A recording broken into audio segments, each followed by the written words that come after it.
Assalamualaikum warahmatullahi wabarakatuh. Hari ini saya nak buat ulasan perlawanan di antara Malaysia menentang Myanmar, yang mana Malaysia menang dalam perlawanan pertama AFF Mitsubishi Electric Cup dengan keputusan 1-0 hasil jaringan dari Faisal Halim. Kalau kita lihat dari segi gameplay, memanglah kita boleh katakan bukan performan terbaik dari skuad kebangsaan Malaysia, tetapi dari segi bertahan dan dari segi defensively memang Malaysia agak baik dalam mengekang asakan dari pasukan Myanmar. Bahkan untuk game ni, kalau kita lihat gerakan serangan yang dilakukan oleh pasukan Myanmar dan juga build-up play serta ball position, bagaimana Myanmar bermain dengan short passing, penetrate di bahagian wide area, crossing dan sebagainya, Myanmar adalah pasukan yang lebih baik dari pasukan Malaysia. Cumanya dari segi defensively, Malaysia berjaya untuk mematahkan serangan tersebut untuk memastikan yang membawa pulang 3 mata untuk bertemu dengan Laos pula di Stadium Bukit Jalil pada hari Sabtu ni. Dan kita juga perlu berterima kasih kepada goalkeeper Malaysia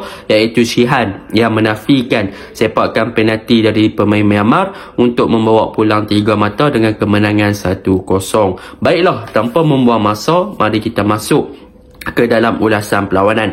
Cumanya untuk ulasan perlawanan kali ini, saya akan mulakan dengan kelemahan dahulu dari pihak kebangsaan Malaysia ataupun dari tim Malaysia lah. Apakah kelemahan yang mereka boleh perbaiki untuk game menentang Laos nanti dan sepanjang AFF Mitsubishi Electric Cup nanti.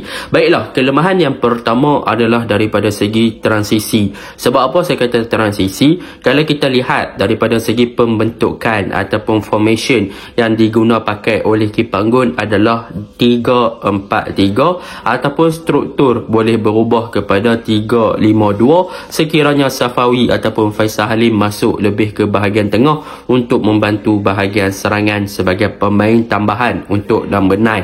Tetapi yang menjadi masalah kepada struktur ataupun corak permainan sebegini adalah daripada segi transisi. Seperti mana yang kita tahu, dalam formation ataupun dalam gerakan 3-4-3 ni, kebanyakannya wingback akan diguna pakai sebagai extra winger untuk cover up di bahagian wide area, dan di bahagian tengah pula ada player midfield yang boleh untuk progress the ball dengan lebih tinggi dan menggunakan link up play dan mencipta combination play dengan bahagian serangan untuk exploit bahagian wide area dan juga untuk mencari striker lah. Dan dalam pada masa yang sama, penggunaan 3-4-3 ni juga memerlukan pemain-pemain di bahagian pertahanan back 3 boleh untuk carry the ball lebih tinggi ataupun menjadi ball playing centre back untuk memberi bantuan sama ada kepada wing back ketika menyerang ataupun memberi bantuan kepada bahagian tengah sekiranya bahagian tengah tak boleh nak create game. Pemain-pemain di bahagian centre back ni boleh bawa bola lebih tinggi dengan bermain dengan high line untuk supply bola lebih ke bahagian hadapan. Tetapi yang menjadi masalah daripada segi transisi ni, yang pertama adalah daripada segi wing back Malaysia, yang mana kalau kita lihat daripada penggunaan Azam Azmi dan juga Ruven Tiren di bahagian kanan dan juga bahagian kiri, mereka ni boleh dikatakan terlalu isolated ataupun terlalu bersendirian di bahagian kanan dan juga bahagian kiri tanpa adanya support yang banyak sama ada daripada Faisal Halim ataupun Safawi di bahagian kanan dan bahagian kiri yang bertindak sebagai winger. Jadi apabila mereka berdua ni kurang support, kita faham yang mana Ruven dan juga Azam Azmi akan diguna pakai dalam sistem ketika menyerang, mereka ni akan melebar ataupun stay di bahagian wide area untuk cover up position tersebut dan mereka akan naik lebih tinggi untuk menyerang pasukan lawan. So mereka akan bertindak lebih ofensif lah. Tetapi yang menjadi masalah adalah dari segi build up play. Apabila Malaysia cuba untuk mencari wingback pasukan Malaysia iaitu Azam ataupun Ruven Tiren yang naik lebih tinggi, adalah pemain-pemain Myanmar cepat untuk cover up dan juga melakukan pressing kepada kedua-dua player ni, sama ada kepada Azam ataupun kepada Ruven Tiren. Apa yang dilakukan oleh pasukan Myanmar adalah mereka menjadikan situasi di bahagian wide area dalam kedudukan 2v1. Contohnya, apabila Ruven Tiren dapat bola, maka akan ada dua pemain pasukan Myanmar yang akan close up ataupun datang dekat kepada Ruven Tiren untuk close space daripada Ruven Tiren untuk move lebih forward ataupun open game kepada Faisal Halim. Begitu juga dengan Azam Azmi, sekiranya dia dapat bola di bahagian kanan, maka akan ada beberapa pemain Myanmar akan close dengan dia untuk menutup ruang daripada dia create game dan move lebih forward ke hadapan. So benda tu telah menyebabkan kedua-dua player pasukan Malaysia yang bertindak sebagai wingback ni, kita tak boleh nampak yang mereka efektif sangat untuk menyerang,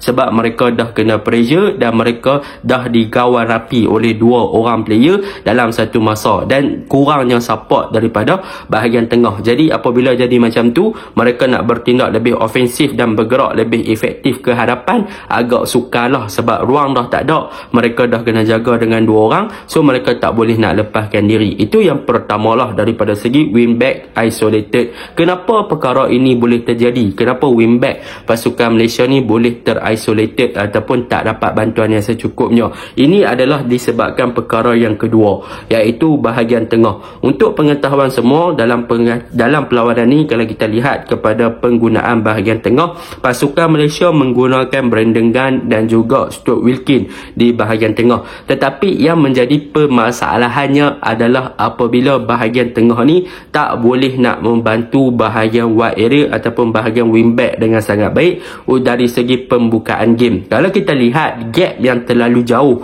daripada bahagian tengah ke bahagian hadapan, yang mana boleh saya katakan apabila pasukan Malaysia menyerang, mereka seakan-akan meninggalkan satu step ataupun satu posisi, iaitu daripada bahagian bawah mereka terus menyerang ke bahagian attacking tanpa melalui bahagian tengah, yang menyebabkan kita boleh tengok bahagian tengah pasukan Malaysia agak isolated, sama seperti bahagian kanan dan kiri pasukan Malaysia dalam penggunaan wingback. Dan kita boleh nampak juga yang Malaysia daripada segi attacking phase ketika menyerang, Stuart Wilkin dan juga Brandon Gunn, mereka tak boleh nak memberi impak yang positif untuk bantu bahagian di bahagian wide area. Sebab apa? Sebab kita guna dua midfield. So apabila Brandon dan juga Stuart Wilkin ni, contoh seorang cover belah kanan, seorang cover belah kiri untuk bagi bantuan, maka bahagian tengah pasukan Malaysia akan terekspos dan akan terdedah. Jadi di sinilah kita boleh nampak yang sebenarnya kekurangan pasukan Malaysia bukan sahaja ketika attacking phase midfield tak support, tetapi sebenarnya daripada segi defensive phase juga, dalam keadaan bertahan juga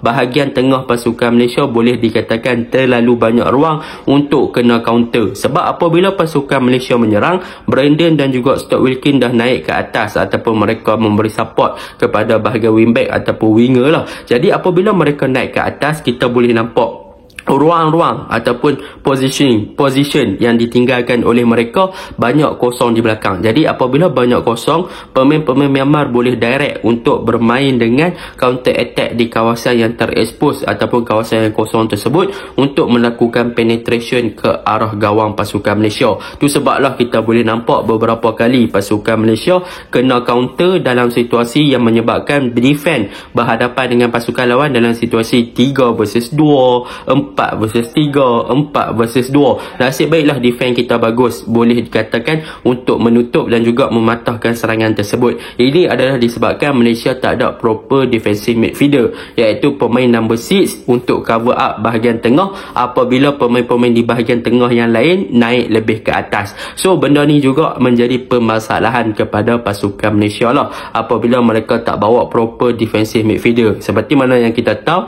sebelum ni Kipanggun memang dia akan guna Syamir Kuti Abah untuk cover up bahagian defense, tetapi untuk beberapa game ni tanpa pure number 6, memang bahagian tengah pasukan Malaysia banyak terekspos, banyak gap yang tertinggal dan boleh dikatakan senang kena counter. Kalau lawan dengan Vietnam, saya rasa dah boleh kena masuk. Itu perkara yang kedua kalau kita lihat di bahagian tengah. So mereka tak boleh nak create combination play, tak ada link up, tak ada support yang baik, menyebabkan bahagian tengah pun tak terlalu efektif untuk membantu bahagian serangan dan juga untuk cover dan memberi support kepada bahagian wide area ataupun dari segi wingback. Yang ketiga, kalau kita lihat daripada segi attacking, iaitu Safawi, Faisal Halim dan juga Darren Lock di first half, yang mana boleh saya katakan Darren Lock pada first half boleh dikatakan tidaklah bermain dengan begitu baik.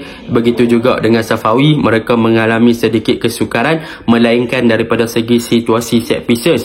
Daripada segi situasi set pieces boleh dikatakan mereka agak baiklah, boleh buat satu something yang bagus. Tetapi untuk Faisal Halim, dia adalah player yang boleh saya puji, dan dia gandingan dia dengan Safawi, itu sahajalah gandingan dan Safawi yang dia create, yang mana Safawi boleh dikatakan efektif ketika itu untuk membuat true passing kepada Faisal untuk Faisal score. Tetapi sebaliknya dalam overall game hanya Faisal lah yang dapat bola, yang banyak mengucapkan perlawanan berbanding Darren dan juga Safawi. Dan di second half berlakunya perubahan, iaitu kemasukan Litak, yang mana kemasukan Litak ni adalah lebih kepada penggunaan untuk memastikan yang Litak boleh create game seakan-akan fast 9. Tetapi boleh dikatakan di second half apabila kemasukan Litak dikeluarkan dari relok, Malaysia pula bermain seakan-akan tak ada number 9, tak ada seorang striker, yang mana apabila tak ada seorang striker, Litak tak boleh nak create game, maka di situlah Myanmar bermain dengan lebih efektif dan menaikkan mereka punya intensity dan juga tempo untuk menyerang pasukan Malaysia di second half dengan lebih direct. Jadi kita boleh nampaklah beberapa kelemahan yang diguna pakai ataupun yang terdapat di pasukan Malaysia yang saya explainkan tadi. Jadi secara ringkasnya, apa yang boleh saya katakan, apa yang perlu Malaysia perbaiki, yang pertama adalah daripada segi memberi support kepada wingback untuk mereka lebih bertindak efektif ketika menyerang, bukan sahaja ketika bertahan. Jadi apabila ada support yang baik ketika pasukan Malaysia menyerang menggunakan wingback, contohnya siapa yang boleh support pemain-pemain wingback ni? Sama ada back 3 kita, iaitu Kuzami PE di bahagian kiri ataupun Fazli Mazlan dan juga Dominic Tan. Mereka boleh cover up untuk naik lebih tinggi dan memberi support dan juga bantuan kepada wingback ketika mereka dalam transisi menyerang lah. So benda tu akan memberi something yang lebih, orang kata apa, add value kepada pasukan Malaysia untuk create space dan juga create game untuk move forward ataupun carry ball lebih tinggi ke bahagian hadapan.